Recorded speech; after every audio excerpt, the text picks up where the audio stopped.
Bonjour chers auditeurs et chères auditrices de notre web radio R212, notre auteur Sana Ediri, en sa qualité de chroniqueur invité, partage son avis et sa réflexion avec vous dans cet article intitulé Génération désenchantée, quand les jeunes Marocains perdent confiance en l'avenir. Le voici en podcast pour vous. Sana Ediri ouvre sa réflexion par un constat à la fois encourageant et prometteur de la manière suivante. Le Maroc n'a jamais compté autant de jeunes instruits, créatifs et dynamiques.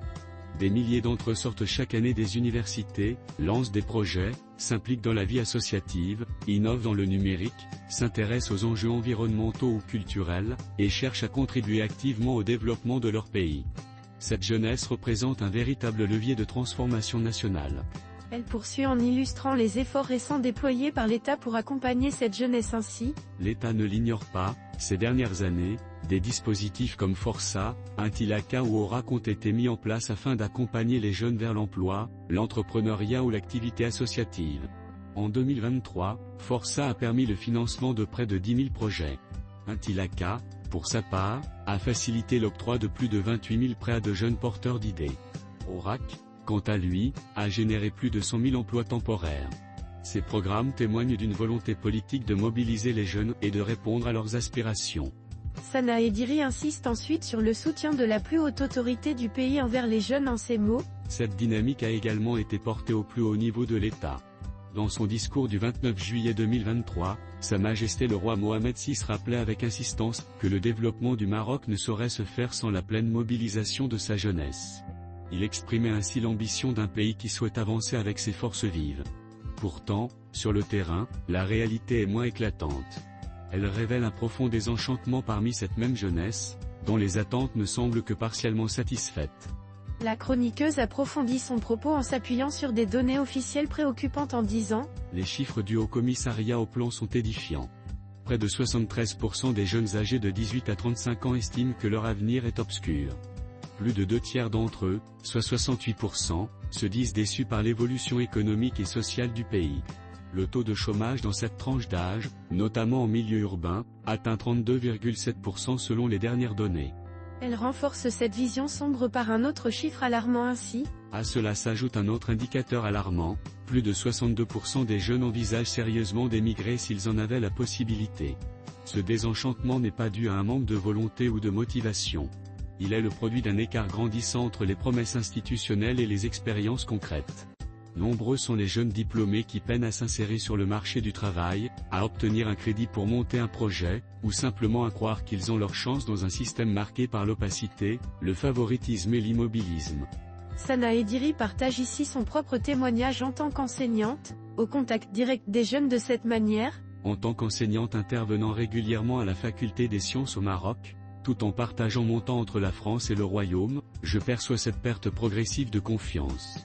Les étudiants, souvent brillants et pleins d'énergie, arrivent en première année avec des rêves et des projets. Mais au fil du temps, leur enthousiasme se heurte à la difficulté d'obtenir un stage, à l'incertitude de trouver un emploi correspondant à leur profil, ou à l'absence d'une orientation claire.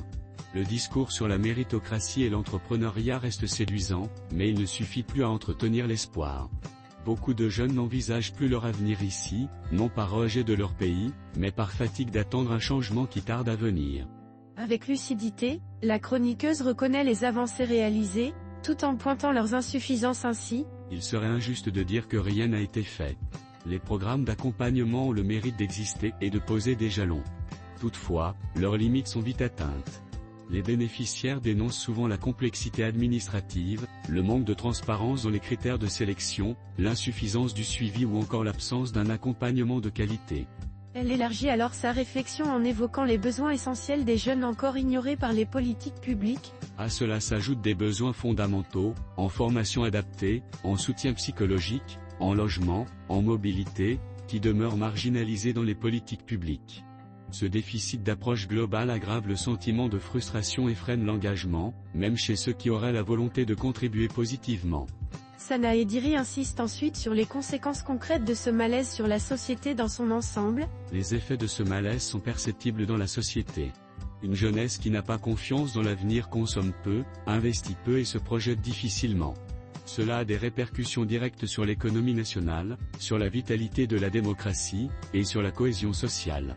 La jeunesse marocaine, loin de rejeter l'effort ou la responsabilité, réclame des signes concrets de reconnaissance. Elle ne demande pas des privilèges, mais des preuves tangibles que le système fonctionne de manière équitable et transparente. Enfin, Sana Ediri conclut son article avec un appel fort et structurant pour l'avenir. L'urgence est aujourd'hui de reconstruire un pacte de confiance entre l'État et sa jeunesse. Cela suppose une politique transversale ambitieuse, centrée sur la valorisation des compétences, l'inclusion économique et sociale, la participation à la décision publique, et la reconnaissance du mérite comme moteur de l'ascension sociale. Il faut repenser les rapports entre l'école, l'entreprise, les collectivités territoriales et les jeunes eux-mêmes, afin de créer un écosystème propice à l'épanouissement de tous les talents. Et de conclure sur une note d'engagement et de clairvoyance en ces termes. Investir dans la jeunesse n'est pas un luxe. C'est un impératif stratégique. Le Maroc a besoin de sa jeunesse, non comme spectatrice, mais comme actrice de son avenir. C'est à cette condition que le pays pourra relever les défis à venir et continuer à croire en sa propre promesse. Chers auditeurs de la web radio R212, merci d'avoir été à l'écoute de ce podcast, et de partager avec nous ce moment d'échange et de découverte. Votre présence et votre fidélité sont notre plus belle récompense. On se dit à très bientôt, si vous le voulez bien. Avec toute notre gratitude, l'équipe de R212,